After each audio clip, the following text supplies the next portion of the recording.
मित्रों, आज के वीडियो में फूड एलर्जी किसे कहते हैं, फूड एलर्जेंस क्या होते हैं, एलर्जन के विकल्प क्या हैं, इस पे चर्चा होगी। चर्चा से पहले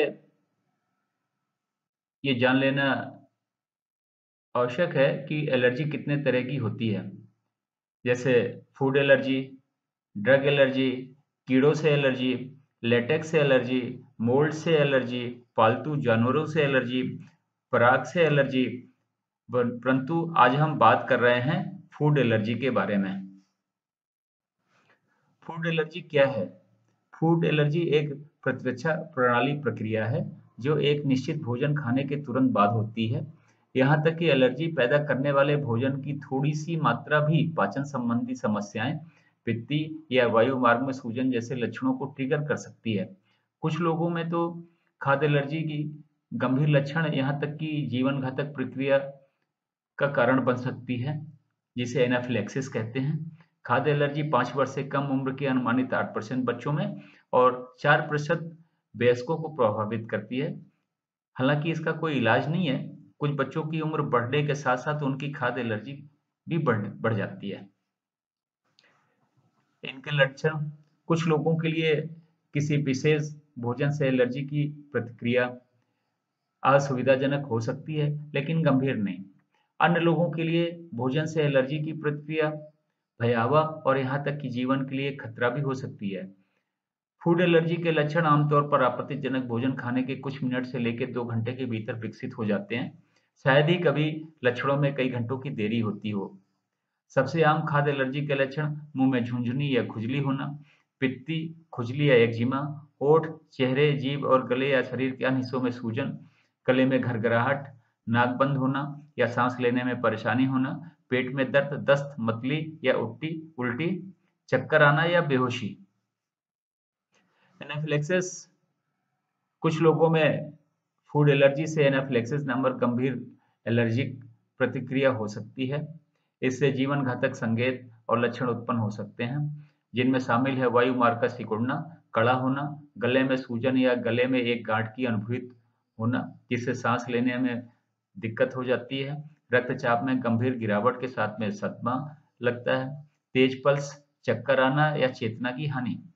एनाफिलैक्सिस के लिए आपातकालीन उपचार महत्वपूर्ण हैं। अनुपचारित एनाफिलैक्सिस कोमा या यहाँ तक कि मृत्यु का कारण भी बन सकता है। फूड एलर्जी होती क्यों है? फूड एलर्जी तब होती है जब प्रतिरक्षा प्रणाली गलती से कुछ खाद्य पदार्थों में पाए जाने वाले हानि रहित प्रोटीन को स्वास्थ्य के लिए खतरा मानती है। तब यह कई रसायनों को स्रावित करती है। इसमें इससे एलर्जिक रिएक्शन की समस्या बढ़ जाती है। प्रतिरक्षा तंत्र, जिसे इम्यून सिस्टम कहते हैं, प्रतिरक्षा प्रणाली एंटीबॉडी नामक विशेष प्रोटीन का उत्पादन करके शरीर की रक्षा करती है। एंटीबॉडीज शरीर में संभावित खतरे जैसे बैक्टीरिया और वायरस की पहचान करते हैं। फिर ये प्रतिरक्षा प्रणाली को संक्रमण के प्रसार को रोकने के लिए रसायनों को स्रावित करने के लिए संकेत देते हैं। सबसे आम प्रकार के फूड एलर्जी में एक प्रकार का एंटीबॉडी, जिसे हीमोग्लोबिन ई कहा जाता है, गलती से शरीर के लिए भोजन में पाए जाने वाले एक निश्चित प्रोटीन पर हमला करता है। आईजीई कई रसायनों का स्राव करता है, जिसमें हिस्टामिन सबसे महत्वपूर्ण है। हिस्टामिन के कारण फूड एलर्जी के दौरान कुछ आम लक्षण नजर आते हैं। हिस्टामिन के कारण नजर आने वाले लक्षणों में शामिल है छोटी रक्त वाहिकाएं फैल जाती हैं और आपस की त्वचा में सूजन हो जाती है। त्वचा में नसों को प्रभावित करता है, जिससे त्वचा में खुजली हो सकती है। नाक की परत में म्यूकस की मात्रा बढ़ जाती है, जिससे उस स्थान पर खुजली और जलन होने लगती है। फूड एलर्जी के ज्यादातर मामले में शरीर के कुछ ही हिस्से जैसे मुंह, गला और त्वचा में सीमित मात्रा में हिस्टामिन का स्राव होता है। एनाफिलैक्सिस होने पर प्रतिरक्षा प्रणाली थक जाती है और रक्त में भारी मात्रा में हिस्टामिन का स्राव करती है, जिसके कारण हिस्टामिन से जुड़े कई लक्षण नजर आने लगते हैं। Non IG mediated food allergy: एक तरह की फूड एलर्जी को non IG mediated food allergy कहा जाता है। इस तरह की एलर्जिक रिएक्शन में प्रतिरक्षा प्रणाली या प्रतिरक्षा प्रक्रिया काफी हद तक पाचन तंत्र और त्वचा तक ही सीमित होती है। जिससे सीने में जलन, अपच और एक्जिमा जैसे लक्षण नजर आने लगते हैं। शिशुओं में non easy mediated food allergy के कारण दस्त, रिफ्लक्स हो सकता है। रिफ्लक्स का मतलब पेट का एसिड गले में लीक होने लगता है। खाद्य एलर्जेंस कितने प्रकार के होते हैं जिनकी वजह से हमें एलर्जी होने लगती है? उनमें 14 फूड एलर्जेंस हैं जो इस प्रकार हैं। अजवाइन, ग्लूटेन युक्त अनाज जैसे गेहूं, जौ और जई, क्रस्टेशियंस जैसे झींगा, केकड़े, झींगा मछली, अंडे, मछली, ल्यूपिन, दूध, मोलस्क, सरसों या राई, मूंगफली, तिल, सोयाबीन, मेवे, पेड़ के मेवे, सल्फर डाइऑक्साइड और सल्फाइड यदि 10 ppm से ज्यादा है तो। अजवाइन, इसमें अजवाइन के डंठल, पत्तियां, बीज और जड़ शामिल हैं। अजवाइन आमतौर पर अजवाइन नमक, सलाद, कुछ मांस उत्पादों, सूप और स्टार्क्यूस में पाया जाता है। अजवाइन एलर्जी के लक्षण: पेट में दर्द, दस्त, निकलने में कठिनाई, चक्कर आना, चेहरे या गले में सूजन, पित्ती, मुंह में खुजली या झुनझुनी, लाल खुजलीदार दाने, उठे हुए या नहीं उठे हुए, सांस की तकलीफ और या फिर घरघराहट, छींक आना, उल्टी और मतली। एलर्जी की प्रक्रिया के परिणामस्वरूप एनाफिलिक्सिस भी हो सकता है जो घातक हो सकता है। लक्षणों में गिरना और चेतना खोना, सांस लेने में कठिनाई, बेहोशी और चक्कर आना, जीभ में सूजन और बोलने या निकलने में समस्याएं शामिल रहती हैं। अजवाइन के विकल्प हैं बोक चोई, खीरा, सौंफ और जिकामा। ग्लूटन युक्त अनाज: गेहूं, राई, जौ और जई अक्सर आटा, कुछ baking powder, batter, bread crumbs, cake, खुसखुस, मांस उत्पाद, पास्ता, पेस्ट्री, सॉस, सूप और कुछ तले हुए भोजन वाले खाद्य पदार्थों में पाए जाते हैं। ग्लूटन एनर्जी युक्त अनाज के लक्षण भी वैसे ही हैं जैसा कि आपने अजवाइन में देखा है।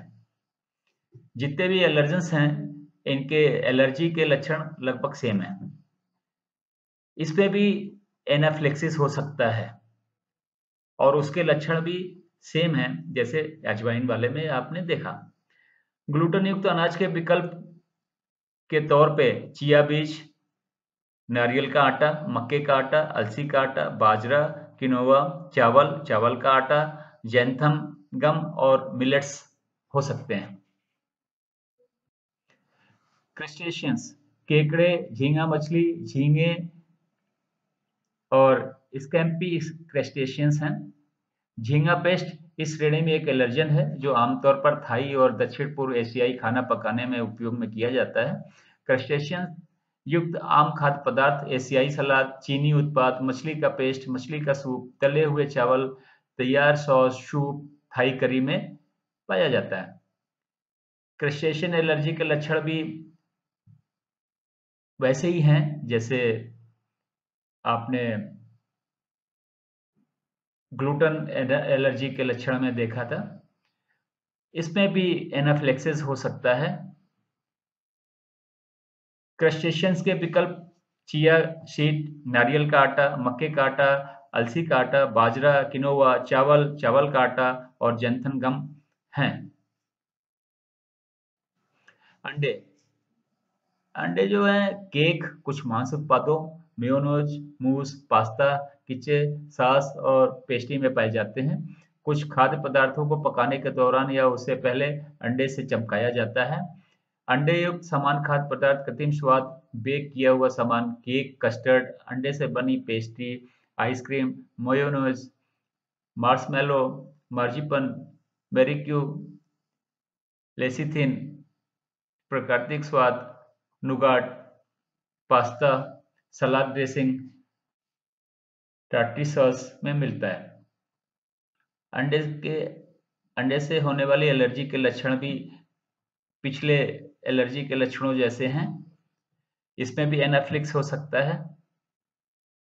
अंडे का विकल्प के तौर पे सेब की चटनी, पिसे हुए अलसी के बीज और पानी। लोप्रोफिन अंडे की प्रतिकृति, लोप्रोफिन अंडे की सफेदी की प्रतिकृति, मसला हुआ केला, नट बटर, रेशमी टोफू। मछली, आप pizza, relish, salad dressing, stock cubes, Worcestershire sauce में मछली पा सकते हैं। मछली युक्त समान खाद्य पदार्थ,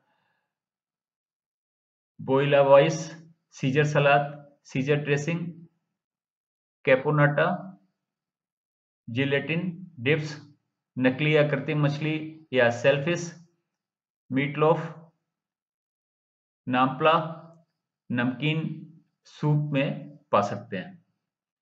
मछली के एलर्जी के लक्षण भी पिछले एलर्जी के लक्षणों जैसे ही हैं। इसमें भी इस एलर्जी से भी एनाफिलेक्सिस हो सकता है। मछली के विकल्प के तौर पे केकड़े, सूखे मशरूम, सूखे समुद्री शैवाल, कटहल, झींगे, समुद्री शैवाल, सीतान, टोफू और शाकाहारी मछली है।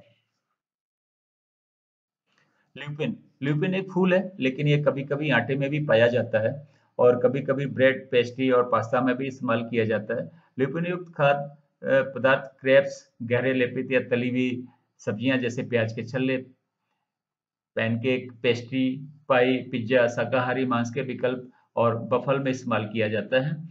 ल्यूपिन एलर्जी के लक्षण भी पिछले एलर्जी के लक्षणों जैसे ही हैं। इस एलर्जी से भी एनाफिलेक्सिस हो सकता है। ल्यूपिन के विकल्प चना, चने का आटा, नारियल का आटा, मक्के का आटा, मूंगफली, मूंगफली का आटा, चावल का आटा और गेहूं का आटा है। दूध, दूध डेयरी उत्पादों जैसे मक्खन, पनीर, क्रीम, दूध पाउडर और दही में पाया जाता है। कुछ खाद्य पदार्थों को पकाने के दौरान या उससे पहले दूध से भी चमकाया जाता है। दूध आमतौर पर पाउडर वाले सूप, सॉस में भी पाया जाता है। दूध युक्त समान खाद्य पदार्थ जैसे मक्खन, छाछ, क्रीम, पनीर, चॉकलेट, कस्टर्ड, उच्च प्रोटीन आटा, ice cream, instant mash, lactic acid starter, culture, दूध, दूध का पाउडर, चावल, पनीर, सोया पनीर, दही में पाया जाता है। दूध से एलर्जी के लक्षण भी पिछले एलर्जी के लक्षणों जैसे ही हैं। इस एलर्जी से भी एनाफिलेक्सिस हो सकता है। दूध के विकल्प के तौर पे बादाम का दूध, नारियल का दूध, चावल का दूध, सोया का दूध, शाकाहारी मक्खन और शाकाहारी पनीर लिया जा सकता है। मोलस्क, मोलस्क में मसल्स, लैंड घोंघे, स्क्विड और विलक्स शामिल हैं और इन्हें सीप सॉस में भी पाया जा सकता है, जिसका उपयोग आमतौर पर मछली के स्टू में किया जाता है। मोलस्क एलर्जी के लक्षण भी वैसे ही हैं जैसे पिछले एलर्जी के लक्षण आपने देखे हैं। इस एलर्जी के परिणाम स्वरूप एनाफिलेक्सिस भी हो सकता है। मोलस्क के विकल्प के तौर पर मछली का sauce, pureed mushroom, teriyaki, Worcestershire sauce हो सकते हैं। राई या सरसों, इसमें पाउडर, तरल और बीज के तौर पर सरसों में शामिल है। इस घटक का उपयोग ब्रेड, करी, मैरिनेट, मांस उत्पाद, सलाद ड्रेसिंग, सॉस और सूप में किया जाता है। सरसों या राई की एलर्जी के लक्षण भी पिछले एलर्जी के लक्षणों जैसे ही हैं। इस एलर्जी से भी फिनेलेक्सिस हो सकता है। सरसों के विकल्प के तौर पे गाजर के बीज, सहजन, हल्दी और वसाबी हैं। मेवे, पेड़ के मेवे, मेवे मूंगफली को छोड़कर उन मेवों को संवर्धित करते हैं जो पेड़ों पर उगाए जाते हैं, मूंगफली के विपरीत जो भूमि पर उगाई जाती है। इसमें बादाम, ब्राजील नट्स, काजू, हेजलनट्स, पेकन नट्स, मेकाडामिया या क्वींसलैंड नट्स, पिस्ता नट्स, अखरोट आदि शामिल हैं। नट्स एलर्जी के लक्षण भी पिछले एलर्जी के लक्षणों जैसे ही हैं। इस एलर्जी से भी एनाफिलेक्सिस हो सकता है। मेवे, पेड़ के मेवे के विकल्प के तौर पे चना, चिया का सीड, अलसी के बीज, कद्दू के बीज, तिल के बीज, सोयाबीन, टोस्टेड ओट्स और टाइगर नट्स शामिल हैं।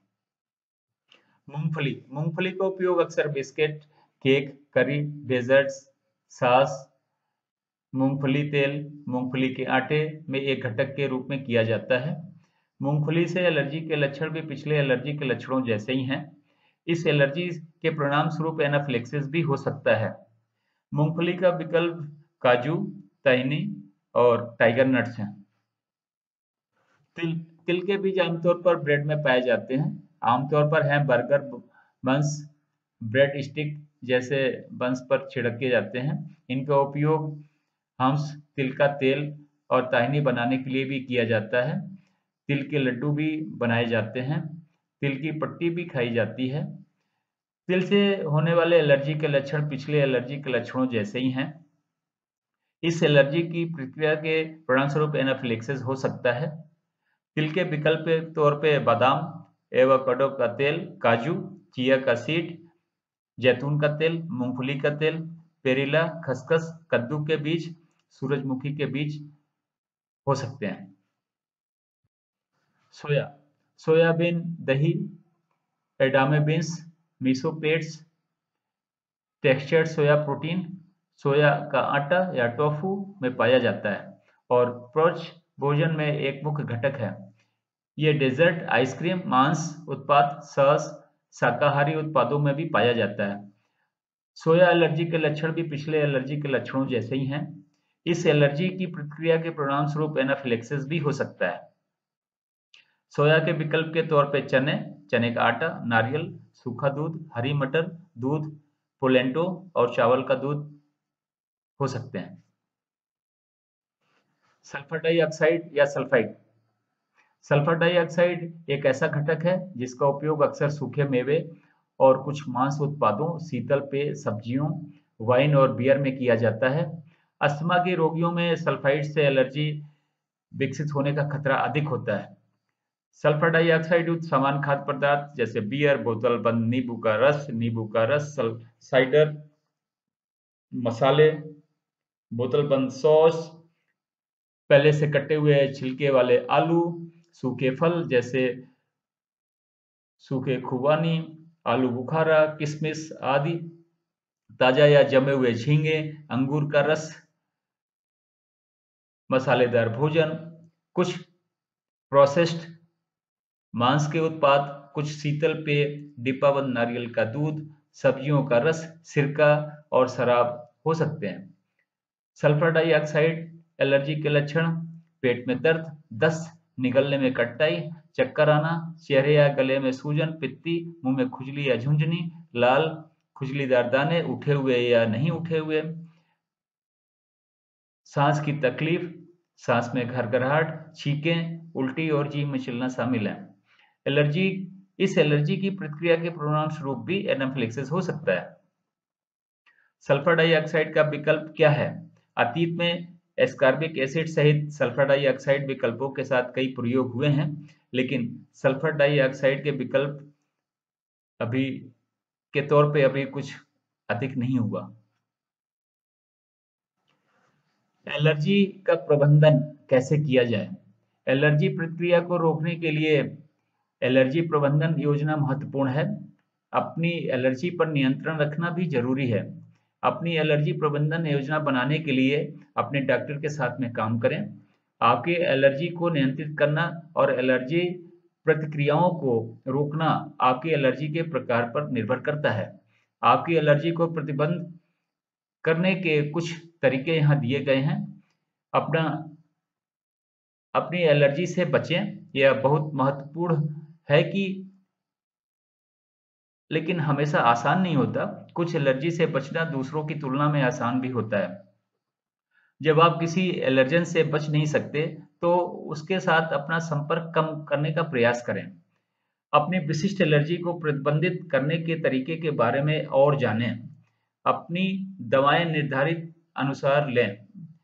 वे आपके लक्षणों को प्रतिबंधित करने में सहायक हो सकते हैं। एलर्जी पैदा करने वाले तत्वों से बचते हुए इनका सेवन करें।